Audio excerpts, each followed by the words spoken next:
Has anyone ever inspired you to change your life that made you more fulfilled? Well, as a leader in your business and in your community, what are those questions that you ask yourself on a daily basis?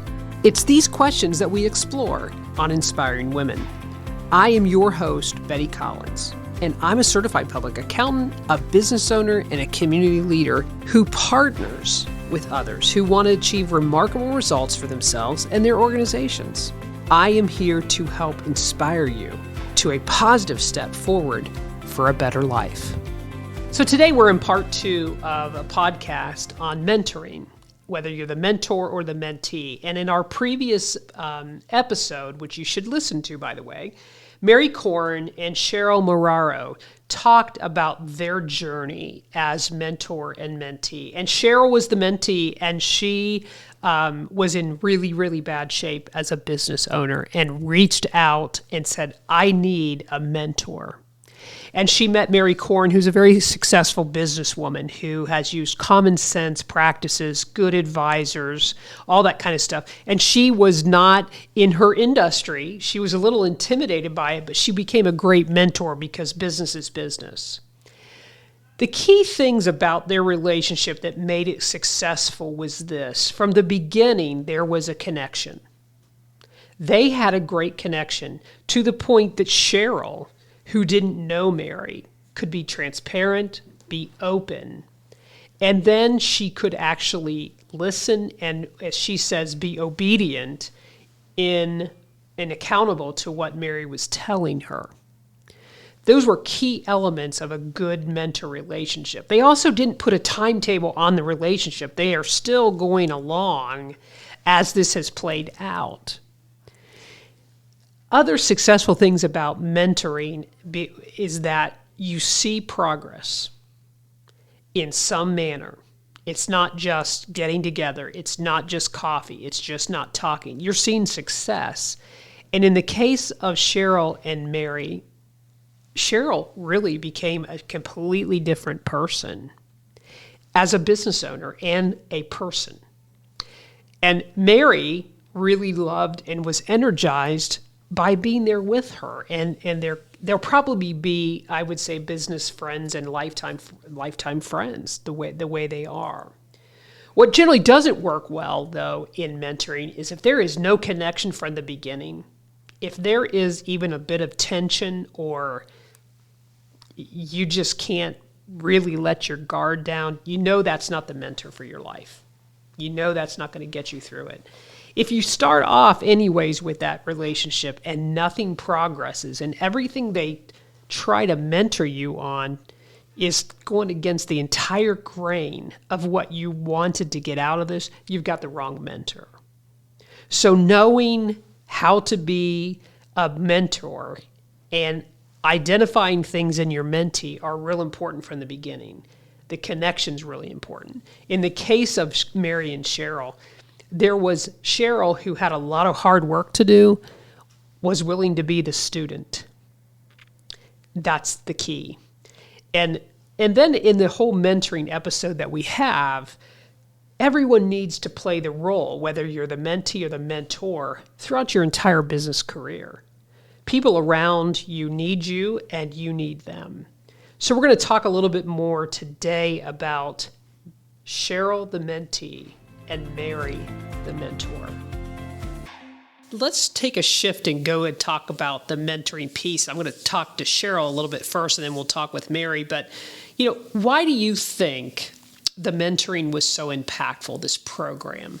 I think it was impactful because it actually pushed me to believe in myself. I had different abilities I didn't know that I had. Because I almost gave up. But the mentoring program, it was impactful because it was like it unleashed, like, I guess some of my potential that I didn't even recognize. And just seeing small wins at the time, I think that was the key that I needed to keep going. Those milestones are awesome. when you can, and you see it, and then you're like, okay, what's the next milestone? Instead of, I've got this big cloud, it's like, oh no, I'm on my next milestone, right? Well, what were you hoping in the beginning that the mentoring would accomplish? In the beginning, I was just hoping to break even because I was in a different mindset at the time. So initially, I was thinking if I can just break even, I'll walk away and be done with business. But after being in the program, that changed it. I mean, it just changed everything. And it just ended up being so much more. I just got more involved with the Get Well plan. I was able to push myself, become more confident, like Mary said. And then it all just, came together for me as we continued on the program. Well, how long did it take you to see impact? I mean, how long were you in the journey? I mean, it's been a couple of years now, but when was that first impact that you saw? I believe the first impact, I would say, was the first 6 months. I recognized that I was headed in the right direction, even though, 6 months just wasn't enough to help me get to where I am today. Because at that point, that's when I went back to the WSDA and I had asked them if they would be willing for me to continue like 6-month program and extend it within 6-month increments. So I recognized a difference within the first 6 months, but it just ended up being 2 years. And probably now you just want to be together. That's all good.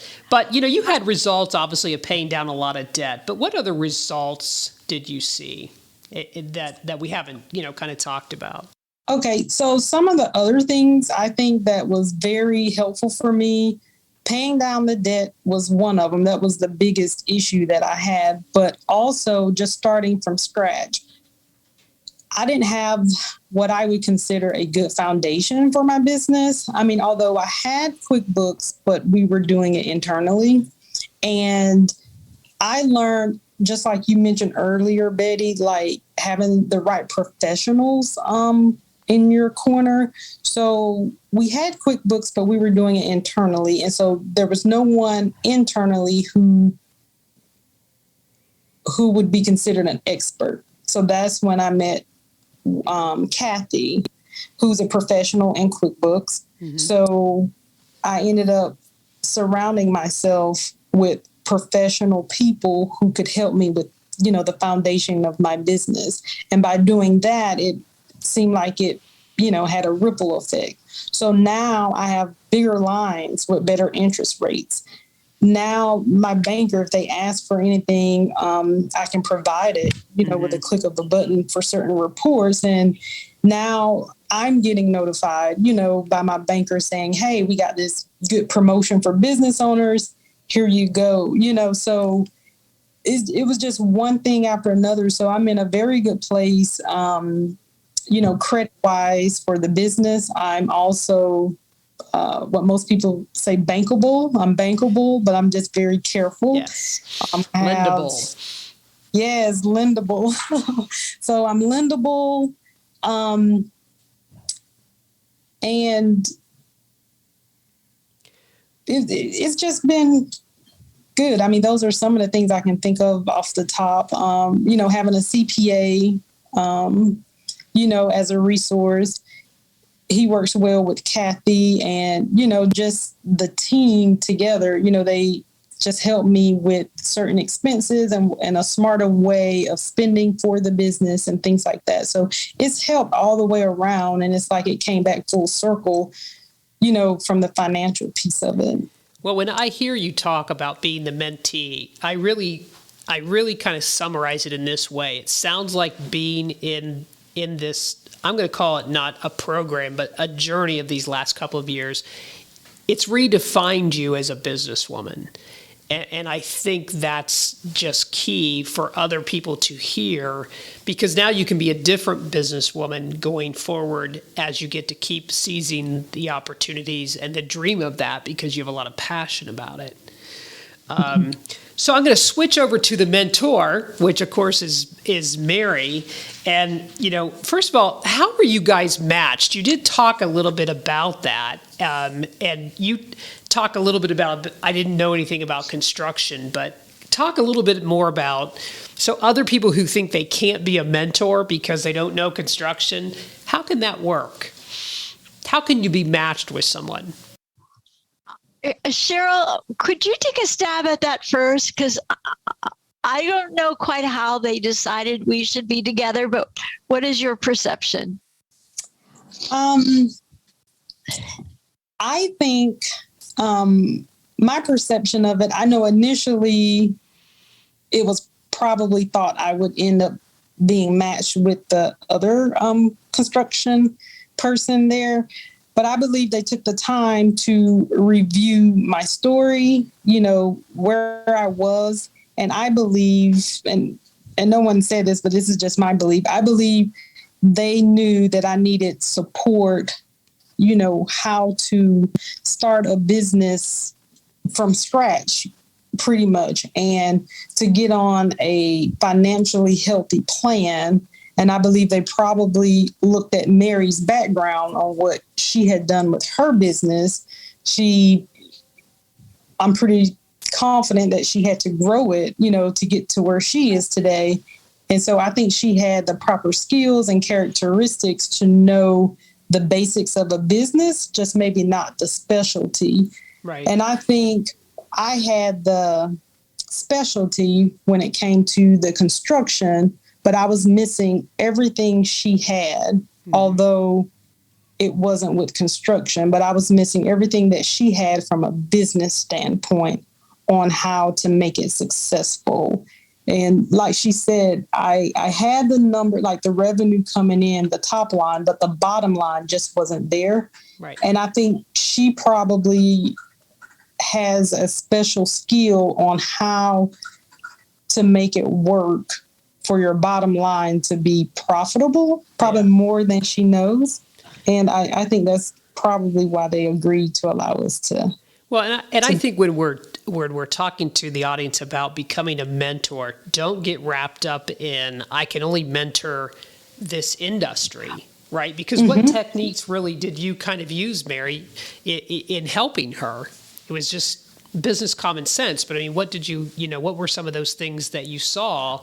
And maybe advise the audience on, don't be intimidated by industry. Help your peer, help your other woman. So I feel like the collaboration we had, the success of it, I attribute to Sheryl's.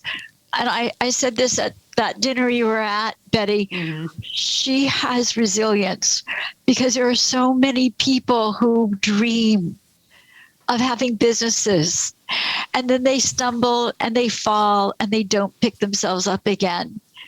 So a big part of it was Sheryl's dream was so visual and so visceral. So it was starting with her passion. And I knew she wanted it so much. So the student was so open. Right. So the first place we started was numbers.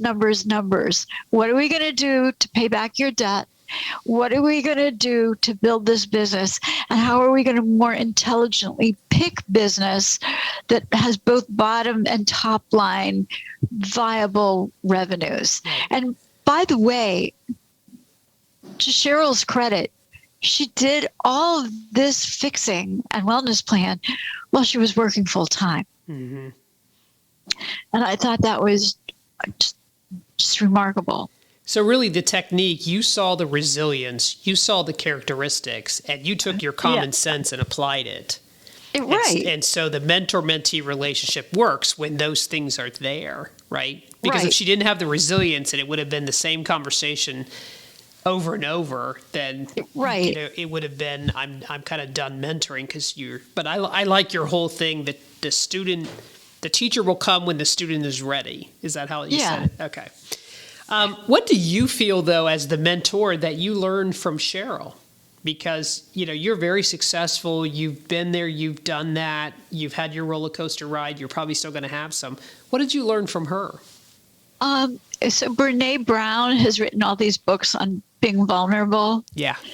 And a lot of people have a very hard time being vulnerable, but it's actually a gift. Because if you're honest with someone else about, I need help, can you support me? And Sheryl was. So it was that honesty. Mm-hmm. I don't know about you, Sheryl, but I just liked you and I felt myself caring about you. And that I think that in any relationship, whether it be therapist and patient or doctor and patient, a mentor and mentee, you have to have that rapport and you have to have that trust and relationship. And if you have that, anything can happen. Yeah. So as the mentor, I think you've gotten out of this just as much in some ways as Sheryl, because you talk about her so passionately. What's the biggest change you've seen in Sheryl since you guys started the journey together? The biggest was, I wish I could describe for you that luncheon. We met at a luncheon, someplace downtown. It was some venue, and I just saw this very frail, scared, timid, very soft-spoken, unsure woman. And you can see in front of you, Betty. I mean, I don't know if you can send this visual to podcasters, but she's just like blossomed into this beautiful, confident woman who can't be broken because she's grown so much in faith and strength. I mean, it's huge. I mean, what I want women to take from this today is that this relationship can work in your own life. And if you're and it doesn't matter what stage you are, because I mean, I've done this since 1988. Okay. Done this a long time. I'm 58 years old and I still look for the mentor, but I also know that I have a responsibility to be the mentor and not just be the mentee, right? What I want to end today with, Sheryl, is tell the audience, be the mentee, but tell them what you're, well, I'm going to start that over. So how I want to end today is, Sheryl, you're the mentee, and Mary, you're the mentor. Give that audience that last tidbit on being the mentee and being the mentor, and don't be afraid of being both. So, Sheryl, I'll put you up first. Sorry for the pressure. Okay, so I would say as the mentee, the key would be obedience. Just obedience. And there's a reason you're learning, or there's a reason you're going through the journey, and you should apply that to help someone or another entrepreneur or someone else who has not made it to the point where you are when it's time for you to be the mentor. So there's a couple things I would, advise people if they're a mentee. Just be obedient and also take notes from your mentor, because I know for me, just from watching Mary and my experience with Mary as my mentor, I cannot wait to be someone else's mentor. Mm-hmm. I love that. Nice. Yeah. Mary Korn, the mentor, what would be the thoughts you would want to leave with the audience today? Well, one of the things I always said to Sheryl is, Sheryl, whatever happens between us, I know you're going to be successful. And my big ask is pay it forward. Mm-hmm. Because what Sheryl hasn't shared is that when we had that dinner at the Women's Small Business, I did research to try to understand how many Black women are in construction. And the number is so small, I couldn't find the number anywhere. But the granular statistics I did is even in male-owned construction businesses, the average male construction company was at 50% of the top line revenues of Sheryl's numbers. So her success as a minority woman business owner is she's literally one in a million. Mm-hmm. It's that rare.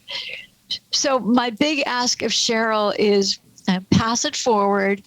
And then on another WSBA project, we hired a group of graduate students to share with us, what do women need for success? Mm-hmm. And they need mentors. They need mentors because it's lonely. Mm-hmm. And as far as women have come in business, yeah, they've come real far. But oh my God, they have a much further way to go. For the listeners, find a mentor. Mm-hmm. And if you don't need a mentor, become a mentor. Right. And as a mentor, always start with where your mentee is. Mm-hmm. Begin with where they are, not where you think they should be. Very, very good, ladies. I always love to go through this. And I improvise, as you know, with my questions and my where we navigated today. But because you're both so passionate and you've been on this, it was just a great information for the audience and to encourage other women. But I'm going to leave with this because I really think people who need, are thinking about mentoring or being a mentee or both or whatever, women in business, women who lead, be kind to yourself regardless. And we need to do that more. And that's just so part of this journey and time. I know for me, I have informal mentoring relationships, formal relationships, and we as women need to be giving back and doing. We've just experienced a really tough time period that has affected women greatly, whether it's about daycare issues, having to leave workforce, all of it, industries you're in. So get out there and help your peer, help that other woman. And there's so many ways to do it. I can't help but plug the WSBA Women's Small Business Accelerator out of Columbus, Ohio. Phenomenal organization to be a part of. And these ladies have been totally effective by that. So thank you again for your time today. I know you're very busy, but my audience, I know, appreciates that you were with us today. So thank you. Inspiring Women has been presented by Brady Ware Company. As your career advancements continue, your financial opportunities will continue to grow. Be prepared. Visit bradyware.com to find out more about the accounting services that can assist you to that next level. All this, plus more about the podcast, can be found in the show notes for this episode. Thank you so much for tuning in. Feel free to share this show or give us a review. Remember, inspiration is powerful. Whose life will you be changing?